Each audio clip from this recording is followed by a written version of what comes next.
Entrevue confinée, comme vous le savez depuis un moment, celle d'aujourd'hui a comment dire ça, un petit aspect particulier parce que je suis entouré de trois grandes dames que vous allez découvrir dans un tout petit instant parce que nous allons parler du Salon international de la femme noire de Montréal. Donc, j'ai beaucoup de plaisir à les recevoir. Je parle de Mesdames Dorothy Rowe, qui est la présidente de Audace au féminin et directrice générale du Salon international de la femme noire. Bonjour Dorothy. Bonjour Cyril. Voilà, j'ai pour la première fois le plaisir de discuter avec Andrea Esté, qui est en charge de cette troisième édition du salon. Elle est en charge de la programmation. Bonjour Andrea. Bonjour. Et la grande dame Vicky Joseph, qu'on ne présente plus, entrepreneur dans la place de Montréal. Et je dis bonjour à Vicky Joseph. Bonjour. Merci à toutes les trois d'avoir accepté cette invitation pour parler de ce salon, Alors, il faut bien que je prenne en compte les termes de la grande patronne qui m'avait dit l'année dernière, on ne dit plus un événement, on dit un mouvement. Ah, voilà, voilà. Le mouvement Salon international de la femme de Montréal et qui, bien évidemment, cette année, Dorothy, a été, on va dire quoi, victime ou normalement a subi un peu ce qu'ont subi tous les événements. C'est-à-dire que, voilà, il n'est pas présentiel, on n'ira plus, je ne sais pas si c'était le vieux port qui était prévu, mais bref, c'est une édition spéciale. Oui, c'est une édition spéciale et oui, le salon devait avoir lieu le 30 mai au Grand Quai du Port de Montréal. Et vu les circonstances, un peu comme pour tous les événements où il y avait plus de 250 personnes qui devaient être rassemblées, ça a été annulé. Et bon, je ne vais pas vous expliquer dans quelle crise qu'on vit actuellement. Je pense que maintenant, il faut garder une distance de 2 mètres. Alors, qu'on soit à 10, c'est plus possible vraiment. Là. On peut dénoncer s'il y a des rassemblements qui se font même sur les places publiques. Donc, vu les circonstances, un peu comme plusieurs entreprises, on a fait aussi un pivot. Donc, on a décidé de faire le Salon international de la femme noire en ligne. Donc, c'est une première. C'est une première pour nous. Donc, c'est audacieux. Comme Audace au féminin. Exactement.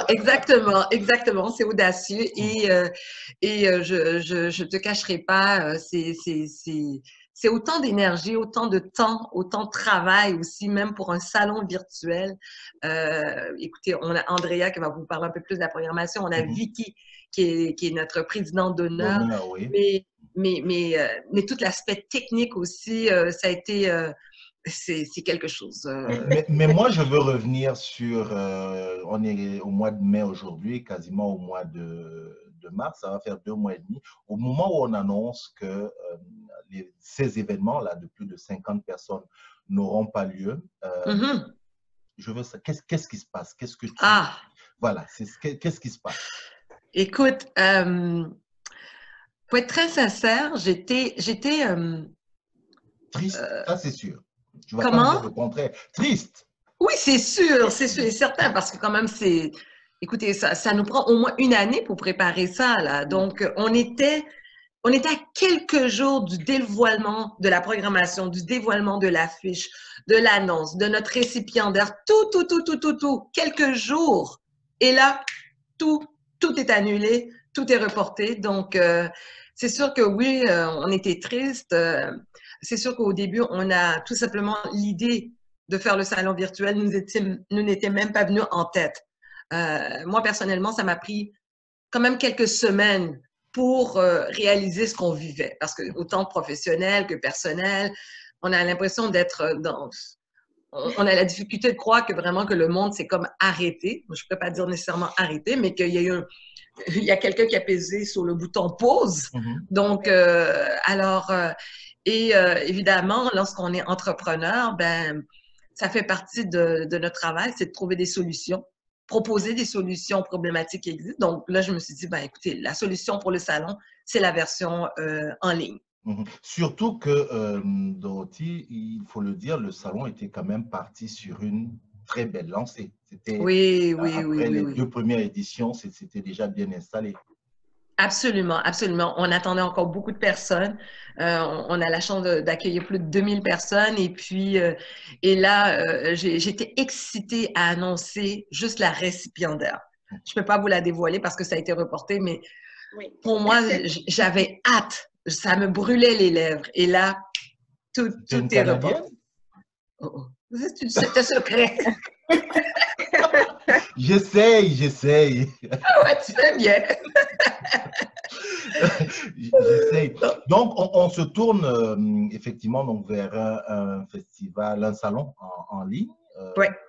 Et il ne me semble pas, hein, sauf erreur de ma part, que des différents événements qu'on a vus, que ce soit à Montréal ou au Canada, voire en Europe, je ne suis pas sûr d'avoir vu un salon, un événement qui était présentiel comme ça, qui soit passé en ligne. Est-ce que je me trompe ou il y a eu... Oui, je sais qu'il y en a qui ont eu lieu. À Montréal, il y a eu par exemple le festival de cinéma d'Afrique qui était via... C'était plus via TV5. Oui, via TV5, mais oui. en ligne, voilà, comme vous le faites. Est-ce qu'il y a eu déjà ce type de... Ben, écoute, je sais qu'en faisant des recherches, il y a eu, comment ça s'appelle, le Essence Festival. Ben, pas le Essence Festival en tant que tel qui a lieu à la Nouvelle-Orléans, mais Essence Magazine a organisé un événement en ligne, pas une seule fois, mais 2 fois. Donc, et avec plusieurs sujets programmes. Je sais également qu'au Canada, il y a la Chambre des commerces afro-canadienne qui a organisé aussi quelque chose, un événement, mais c'était toute la journée. Okay. Donc, alors je pense un peu c'est la situation de nous toutes qui sommes présentement sur ce Zoom-là, c'est qu'on est toutes sollicitées, on passe beaucoup de temps devant l'écran. D'ailleurs, même moi, ma vue a baissé. J'ai des lunettes. mais la façon qu'on a conçu cette programmation-là, c'est justement aussi, on a écarté les moments de temps en ligne parce que franchement, c'est lourd. Et puis, on a voulu avoir un format beaucoup plus léger aussi, mais toujours avec des sujets percutants, mais un format léger parce que on se parlait juste avant de venir, d'être en Zoom ensemble, mais moi, j'étais en formation pendant 2 heures de temps. Ensuite de ça, Vicky doit partir. On est toujours branchés. Le bon côté. Oui, on va donc essayer d'y aller parce que c'est vrai, j'ai dit festival en ligne. Rappelons que c'est la fin de semaine prochaine. C'est quand même le 29, le 30 et le 31. Je me tourne vers la directrice de programmation, Andrée. Oui. Quel est le défi de programmer un festival comme celui-là? Quel est le défi de la programmation? Quand on avait pensé, et Dorothy venait de le dire, on est à quelques jours de dévoiler la programmation du salon normal, comme on était habitué, parce que finalement, le numérique risque de devenir normal. Quel est le défi auquel vous avez fait face? Ou donc, les plusieurs, je pense qu'il y en a eu beaucoup quand même. Oui, oui. De faire le pivot, justement, pour tout construire un événement en ligne, c'était vraiment de vraiment être organisé, d'aller trouver les bonnes personnes pour faire partie de les panels de sujets qu'on voulait présenter. Et surtout en ce moment, parce qu'il y a la crise qui est arrivée, c'est qu'il a fallu aussi prendre en considération les gens, qu'est-ce qu'ils vivent aussi en ce moment. Donc, il y en a qui étaient super contents de faire partie et tout, mais il y en a d'autres, il a fallu respecter les gens. On a eu une super belle réception aux demandes de participation des gens qu'on a abordés. Un gros challenge, je crois, c'était vraiment de s'assurer qu'on allait parler des bons sujets pertinents et vraiment le dire d'une façon qu'on pourrait vraiment toucher tout le monde et leur donner des solutions, leur donner de l'aide dans plusieurs sujets pour qu'ils puissent passer à travers cette crise et aussi pour la suite. Qu'est-ce qui va arriver après? Là, on a l'ouverture un petit peu de la ville de Montréal le 25 mai, mais après, qu'est-ce qui va se passer? Donc, nous, on voulait vraiment parler un petit peu de tout cela dans notre programmation. Mhm. Je relève effectivement que c'est quelque chose qu'on n'a pas assez mis en avant, c'est-à-dire que les gens ont d'autres préoccupations, ils sont dans leur quotidien, donc de venir avec voilà, des sollicitations pour un salon n'a pas été évident. Je vois quand même que vous avez réussi cette histoire-là d'avoir ce monde-là. Je voudrais qu'on rentre alors concrètement dans la programmation. Je l'ai dit, hein, c'est sur 3 jours. Il est en ligne. Bon, moi, je vais commencer d'emblée plat par vous taquiner. Je dis, alors on va parler de l'impact, sujet très important de l'impact du coronavirus sur les femmes noires. Sur les communautés noires. Sur les communautés. Ah, merci de me reprendre. Et puis, il y a un autre que j'ai retenu, un autre panel qui était souffrir entre les quatre murs. Oui. J'ai vu tout de suite ces deux panels, j'ai dit, oh là, est-ce qu'on ne va pas dans quelque chose de très… déjà que c'est un peu anxiogène l'ambiance, est-ce que ça ne va pas faire un salon un peu tristounet alors que les deux dernières éditions étaient plutôt très… voilà, on était beaucoup plus dans une ambiance de valorisation, de joie. Est-ce que ça ne va pas faire trop tristounet? Non, moi, je ne crois pas. Je crois que c'est un sujet, surtout l'impact du coronavirus sur les communautés noires était un sujet très important pour toutes les communautés noires. Donc, à Montréal, on en a plusieurs et ça nous a tous touchés. Donc, on est allé chercher des experts dans le domaine pour nous donner plus d'informations, plus de données, parce qu'on sait tous qu'il y a eu des manques de données pour notre communauté. Et on voulait vraiment savoir un petit peu qu'est-ce qu'il y en était, qu'est-ce qui allait arriver à notre communauté. Donc, oui, on en a beaucoup parlé. C'est vrai qu'on parle de programmation, mais Dorothy, Vicky, si vous voulez intervenir sur ce sujet, vous pouvez aussi. Oui, ben, en fait, oui? Ce que je voulais aussi rajouter, c'est que c'est pas tristounet, je vois pas ça comme tristounet, je pense que c'est important aussi d'aborder les vraies affaires. Hein? Okay. Il faut pas jouer à l'autruche. Les médias mettent beaucoup l'accent, puis bon, on est au courant de la crise qui se passe aussi à Montréal-Nord, mais aussi, il ne faut pas négliger aussi ce qui se vit à travers les autres provinces du Canada au sein des communautés noires, mais même aussi à l'extérieur du Canada, hein, que ce soit aux États-Unis, en France, au Royaume-Uni. On remarque que les communautés noires vivent plus ou moins la même situation. Les femmes se retrouvent en grande majorité dans le milieu de la santé, occupent des postes dans les services essentiels comme caissières. Ce qu'on vit ici avec nos infirmières, nos préposés, on le vit aussi ailleurs, aussi dans le monde. Donc, je pense que c'est important qu'on puisse parler aussi de l'impact que ça a sur nous et aussi de mentionner les inégalités qu'on a toujours dénoncées. Mais maintenant, avec la COVID, ben, ça a été mis au jour, les inégalités que vivent les communautés noires. Donc, c'était important pour nous d'aborder ce sujet-là et d'avoir aussi des gens qui ont un pouvoir aussi d'apporter un changement. Donc, c'est pour ça qu'on a des politiciens. On a la chance d'avoir Greg Fergus. On a la chance aussi d'avoir la nouvelle chef du Parti libéral du Québec, Dominique Anglade. Oui. On a même une épidémiologiste ivoirienne, mais qui a fait ses études ici au Québec, Tegwende Valérie Porgo, et qui présentement travaille aux États-Unis, mais aussi actuellement qu'on va la voir, elle nous communiquera directement de Abidjan. Donc, alors c'était important. Puis, souffrir entre les murs, la même chose encore. Le confinement a aussi fait bondir les chiffres des femmes violentées. Donc, et on sait que c'est un sujet aussi qui est tabou dans nos communautés. Il ne faut pas avoir peur de le dire.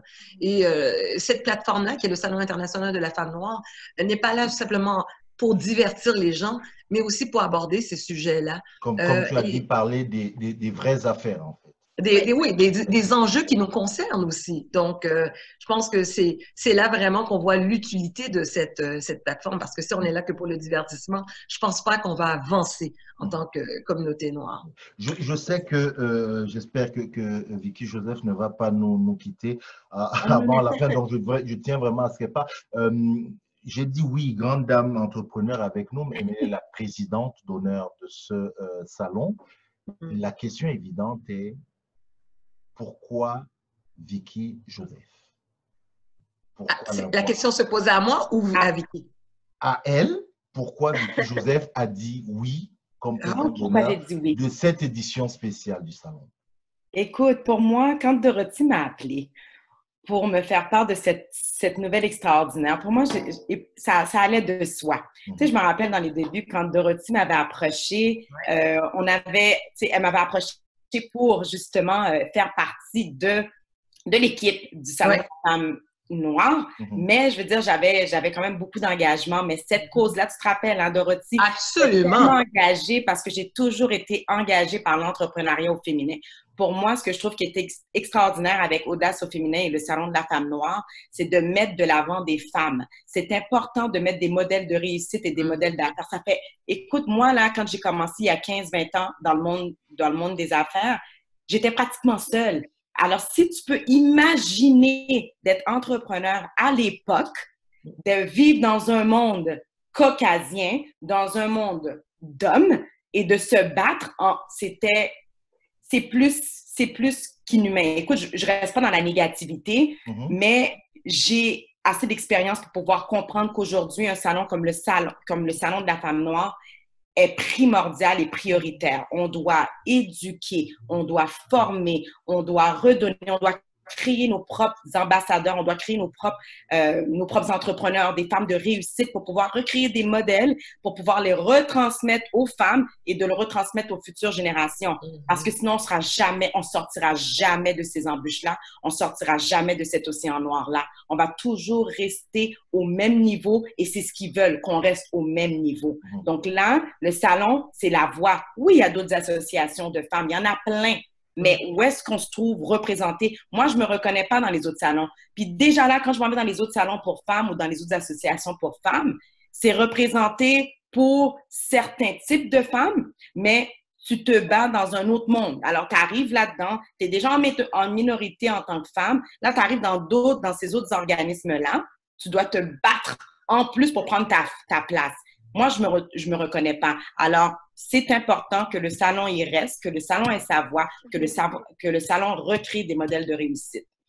Aussi simple que ça, pour moi, c'était super important de représenter parce que je l'ai vécu. Qu'on a besoin de recréer des modèles de réussite et de force. On a cette force-là. Ça, c'est une présidente d'honneur. Aïe, aïe, aïe, aïe, aïe, aïe, aïe, aïe, aïe, oui. Ah oui, j'en ai. Non, c'est pas possible. Non, c'est vrai. Oui. Je suis une passionnée. Non, mais ça se voit. On a besoin de réussir. Mais est-ce qu'on va réussir? Oui, Andrea. Je veux juste dire une chose aussi, c'est que faire partie de ce salon, c'était très important. Moi, je suis aussi anglophone. Donc, on est allé chercher la communauté anglophone noire de Montréal aussi pour les engager, les inviter de faire partie du salon. Donc, je pense que cette édition, c'est une édition assez spéciale parce qu'on a vraiment des gens importants dans la communauté noire anglophone qui vont être présents parce qu'on est toute une communauté noire. Donc, on arrête les divisions. C'est vraiment important qu'on vienne ensemble en tant que femmes noires, across the board, comme on dit en anglais. Donc, ça aussi, c'était un défi particulier, de rassembler toutes les communautés comme ça. Absolument. Et Andrea l'a si bien expliqué, on a la chance d'avoir des gens issus de la communauté anglophone, mais aussi on a cette belle diversité qui existe au sein des communautés noires. Donc, je peux te dire qu'il y a plusieurs pays d'Afrique qui sont représentés. On a des gens de West Indies, les Antilles anglaises. On a des Français noirs, des Français canadiens. Mais aussi, on a des gens issus des communautés LGBTQ. On a des musulmans, je veux dire. Et c'est ça la beauté. Beautiful. Oui. On dit une vraie réflexion de Montréal et aussi le monde. Exactement. Donc, je pense, et c'est ça qui est intéressant parce que le fait que maintenant on est en ligne, on a eu beaucoup de réactions des gens qui sont à l'extérieur du pays. Oui, exactement, et qui nous ont dit qu'on va atteindre encore un plus large public que lorsqu'on faisait l'événement physique. Donc, tu vois, il y a comme dirait ma mère, là, toute contrariée était bénie. Hein? Mais je ne peux m'empêcher quand même vous êtes entrepreneur, je ne peux m'empêcher d'évoquer cet aspect-là. Les 2 dernières éditions, parce que Audace au féminin est quand même une OBNL, hein, c'est pas une entreprise qui vit avec, voilà. Donc, il faut de la subvention, il faut du financement. Les 2 dernières éditions étaient payantes. Oui. Il y avait des partenaires qui peut-être, mais elles étaient payantes. Une fois qu'on passe en ligne, c'est gratuit. C'est gratuit pour Montréal, c'est gratuit pour le Québec, c'est gratuit pour le Canada. Et tu viens de le dire, c'est gratuit pour le reste du monde. Oui. L'entrepreneur que tu es, il y a quand même une petite inquiétude quant à savoir, hey, c'est bien beau, j'offre de belles choses à tout le monde, mais comment je fais, moi, pour maintenir mon entreprise? Là, j'imagine que Vicky aussi, qui est entrepreneur, aura quelque chose à dire. Comment on fait? Ben non, au contraire, je ne vois pas nécessairement une inquiétude. Hein. En fait, je vois ça comme un autre défi. Et l'aspect qui est intéressant, c'est que je pense, un peu comme tout le monde, on est dans cette mouvance vers le numérique. Et justement, ce salon virtuel va nous permettre, en fait, premièrement, nous a motivés à updater notre site Internet. Donc là, présentement, il est beaucoup plus à jour qu'avant. Donc, ça nous motive, mais on va aller chercher aussi des données qu'on n'avait pas. Donc, c'est ce qui est intéressant. Et avec ces données-là, ben, c'est sûr que l'entrepreneur en moi, avec une présidente d'honneur comme Vicky Joseph, ben là, on va commencer à parler des vraies affaires parce qu'on aura des chiffres à montrer au monde. Hein?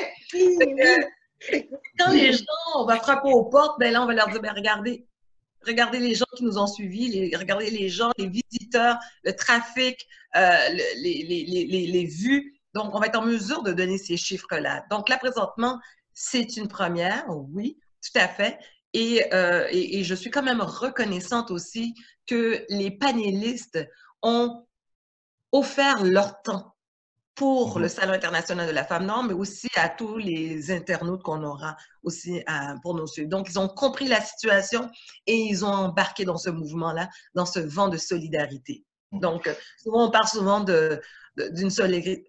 On se questionne sur la solidarité dans les communautés noires, mais je peux vous dire qu'elle existe.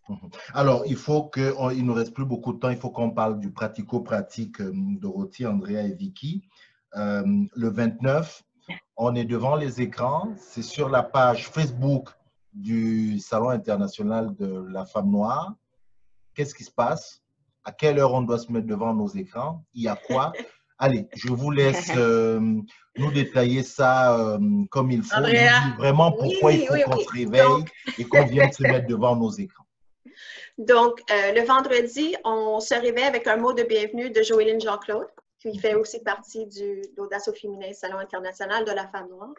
Et on commence le matin sur le bon pied, se lever du bon pied avec Nadège Saint-Philippe. Ça, c'est le fitness, hein? C'est ça? C'est le fitness. Oui, exactement. Donc, ceux qui n'aiment pas peuvent attendre un peu, peuvent décaler. Mais on invite tous les gens de venir, de participer, parce que une chose que j'ai trouvée très importante pendant ce confinement, c'était vraiment de rester en forme, puis physiquement, mentalement. Donc, ça va ensemble. Donc, j'espère que les gens vont nous rejoindre pour faire ce cours. Et donc, ça, se lever du bon pied, ça, c'est sur les 3 jours, hein? Tous les matins, ça commence. Oui, exactement, oui. Donc, à chaque journée, excuse-moi, à chaque journée, le cours va changer. Excuse-moi, Andrea, je veux aussi mentionner. Encore une fois, on a fait une programmation pour faire bouger les gens, mais on s'est adapté à notre clientèle. Donc, il va y avoir de l'afrobeat samedi. Oui, samedi. Et le yoga le dimanche. Hein? On va, avant d'aller à l'église, on fait une session de yoga. On voulait vraiment offrir 3 choses différentes pour les 3 journées. OK. Donc, ensuite, le vendredi, on a un panel qui s'appelle « Comment augmenter nos revenus ». On va avoir un... Pardon? Non. Non, j'ai dit ce qui est primordial présentement. Puis ensuite, aussi, on va avoir des panels focusés sur les finances pour les individuels et les entreprises, les entrepreneurs. Et aussi, le vendredi, on a aussi un super panel pour les jeunes. Donc, comment les jeunes vivent le coronavirus. Okay. Donc, on aura un modérateur qui va animer et on a invité 7 jeunes de l'université, cégep collège qui va venir nous parler un peu Et secondaire. de leur expérience. Secondaire, Génial. oui, oui, oui. Donc, on a vraiment voulu aller chercher les voix des jeunes pour qu'ils viennent nous parler un peu de comment ils ont vécu, comment ils vivent ça. Surtout qu'il faut qu'ils attendent à l'année, au mois de septembre peut-être pour recommencer leurs études. Donc, c'est important de vraiment toucher toute la population. Tout à fait. Et quand tu dis jeunes, Andrea, il s'agit de jeunes femmes ou de jeunes femmes et hommes? Femmes, oui, femmes et hommes. D'accord. Femmes et hommes, Ok. justement. Oui, oui, oui. Donc, Donc, Juste en passant, tu vas voir, Cyril, aussi dans notre programmation, il y a une présence masculine qui est beaucoup plus présente que les années précédentes. en fait, j'attendais la fin parce que je voulais venir là-dessus parce que, bon, Oui. on a une discussion là-dessus. Donc, Andrea, si on va Oui. on sait que, donc, grosso modo, le vendredi, c'est vraiment, d'accord, les revenus, comment générer des revenus. Donc, les jeunes, on en a parlé. Est-ce qu'il y a autre chose encore ce vendredi ou on passe au samedi ou ça monte encore? Il y a deux panels, hein, c'est ça? 3 panels. 3 panels. Oui, 3 panels. Donc, ensuite, on passe un samedi. Samedi, on se lève du bon pied avec le Afrobeat, super professeur de Afrobeat qui va nous faire danser, bouger un peu. Et par la suite, on a le panel important, un des panels très importants, souffrir entre les 4 murs. OK. Donc, on a une psychologie, on a une psychologiste et on a une femme qui travaille pour aider les femmes en crise. Et, donc, ça, c'est le panel en lien avec, parce qu'on en a aussi beaucoup parlé, oui. encore dans les médias, on en a beaucoup parlé, là, de la violence Exactement. envers les femmes, envers les enfants, et que le confinement a tendance à... Exactement. Accentuer. Oui, tout à fait. OK. Oui, oui, oui. Donc, c'est oui. vraiment un sujet très important à aborder. Donc, on va avoir des panélistes qui vont pouvoir nous parler un petit peu de la situation et aussi quoi faire et comment aider. OK. Ensuite, on a le panel très important aussi, l'impact du coronavirus sur les communautés noires. Donc, comme Dorothée a dit tantôt, on a Greg Fergus, Dominique Anglade, on a Tigwende Valérie Pogo et on a aussi professeur de l'Université de Toronto, Dr. Beverly Bain. Dominique Anglade, c'est la nouvelle chef du Parti libéral du Québec. Hein? Oui, exactement. Bien que, hein, on en dise un mot, puis je parle quand même à des femmes du Salon international de la femme noire. Hein, je trouve que je sais que c'est pas, je ne vous apprends rien, mais que c'est quelque chose de très, très, très important quand même. Oui, absolument. Absolument. Comme c'est extraordinaire, c'est numéro 1 pour l'avancement des causes des Noirs. Exactement. Tu sais, je veux dire... Quelle représentation. Oui. Le Parti libéral, c'est un des partis les plus importants, un des premiers du Québec et même du Canada, 150 ans d'existence. Et maintenant, on a une femme qui est à la tête de ce parti, en plus une noire et une haïtienne. C'était pas elle la récipiendaire, non? Comment? C'était elle la récipiendaire? Non. J'essaye, Dorothée, j'essaye. Ok, Andrea, allons-y. Faut attendre à l'année prochaine pour ce dévoilement.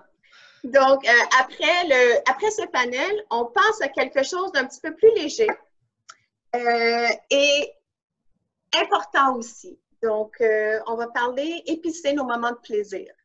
Donc, ceci, c'est un panel vraiment pour les femmes. Les hommes aussi peuvent venir écouter. Absolument. Ils doivent écouter.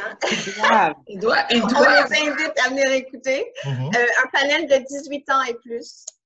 Parce qu'on va parler des vraies choses, on va parler de la sensualité, on va parler avec une super modératrice, Miss Lady Andy, qui va vraiment venir épicer nos moments de plaisir. Ouais, comment égayer. Oui. She's gonna bring some heat.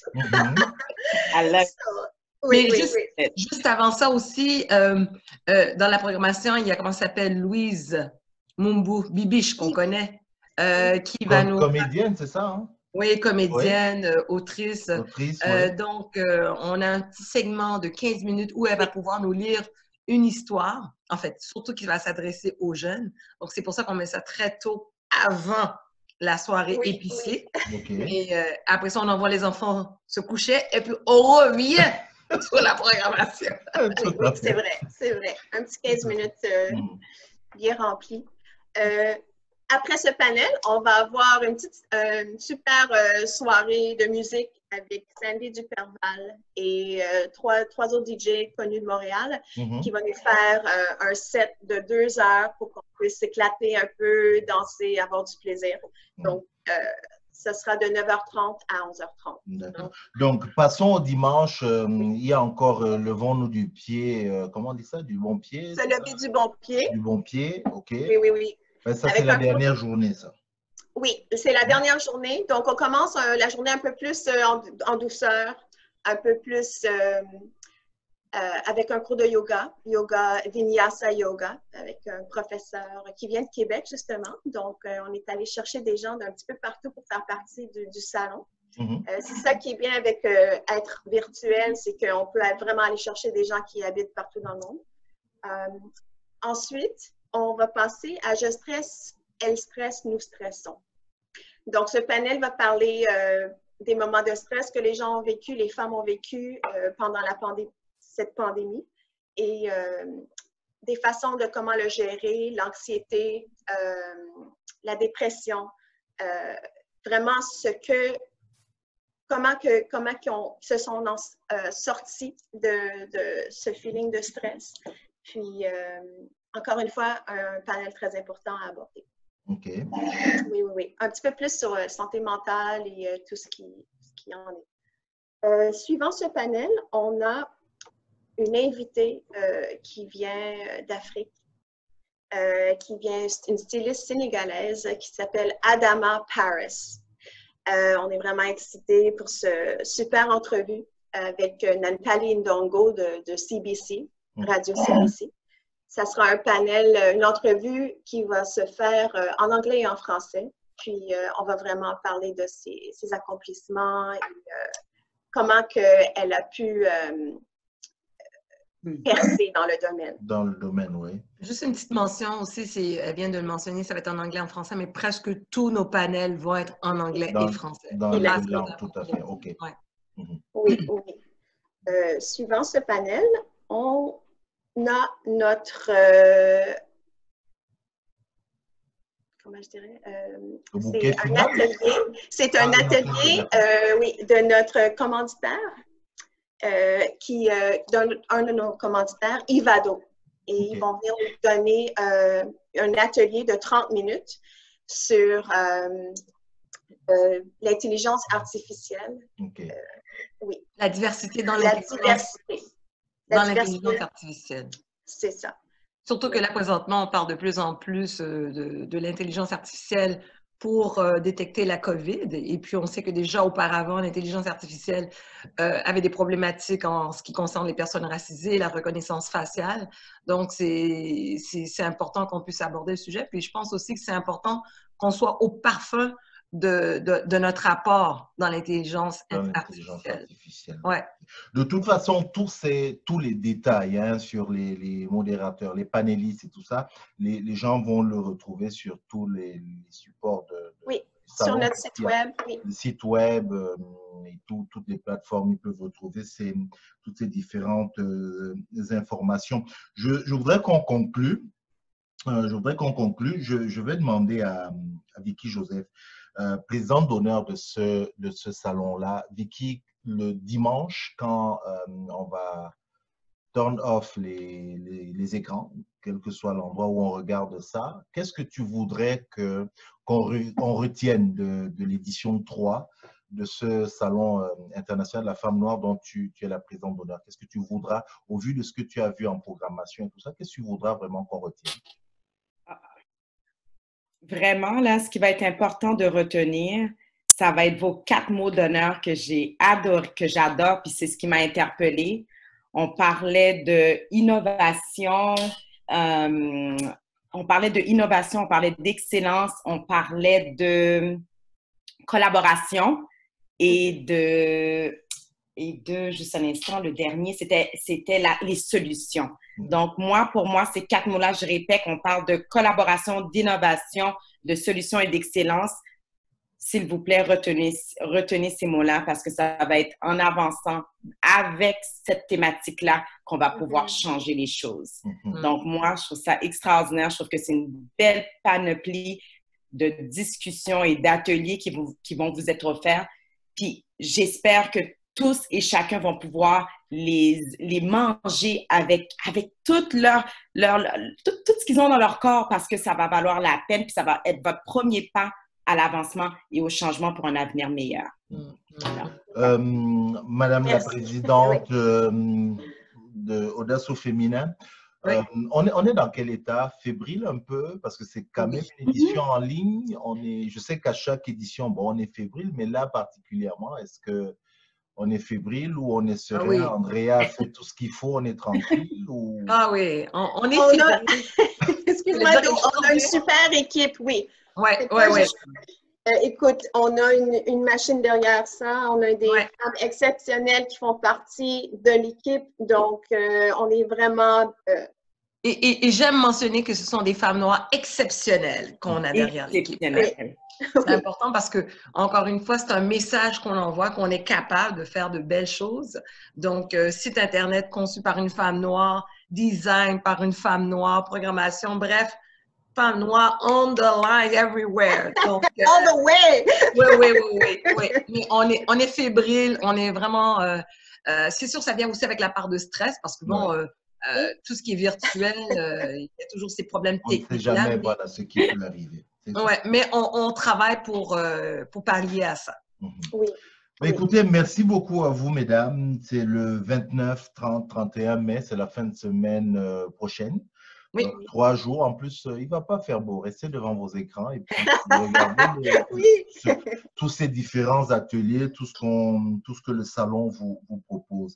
Merci encore à vous, Dorothée Roche, je rappelle, qui est la présidente d'Audace au féminin et la directrice générale de ce salon international. Tu me permets de dire une petite chose, Cyril? Oui, Dorothée. Oui, ben c'est ça. Écoute, moi, je vais prendre aussi le temps de remercier toute l'équipe, comme on l'a mentionné, mais je remercie également Vicky, qui a été là depuis, qui nous a vu grandir depuis le début de l'histoire, depuis que c'était au stade embryonnaire. Donc, on est privilégié de l'avoir comme Absolument. C'est un honneur pour moi, honnêtement, un honneur. Président d'honneur. Également à toi, parce que dans ce mouvement-là aussi, ben, ça inclut des alliés et tu en fais partie depuis le début aussi à chaque année. C'est un rendez-vous annuel de venir à ton émission. Donc, c'est des plateformes comme la tienne qui nous permettent d'avoir cette visibilité. Donc, je suis vraiment reconnaissante. Et puis, j'attends tout le monde du 29 au 31 mai sur la page Facebook Audace au féminin. Sinon, allez sur notre site internet www.sifnmontréal.com. Je sais que tu vas mettre toutes les informations sur ta page Institut Néo-Québec. Quelle communicatrice, tout est dit là, il n'y a plus rien à ajouter. Écoutez, merci beaucoup. Je sais que vous avez plein d'autres engagements, mais vraiment, merci beaucoup d'avoir pris quelques minutes pour nous. Et puis, on se donne rendez-vous à la fin de semaine prochaine devant nos écrans. Oui. Je serai là tôt le matin pour le lever. Bientôt, oui. Voilà, je serai là. Tu seras merci là encore à vous. Samedi soir aussi, il faut que tu sois là. Oui, après l'épicer les moments. C'est ça? Oui, c'est ça. Voilà. Allez, merci à vous et puis bonne continuation. On se dit à bientôt. Merci. Merci. Bye bye. Bye bye. Merci.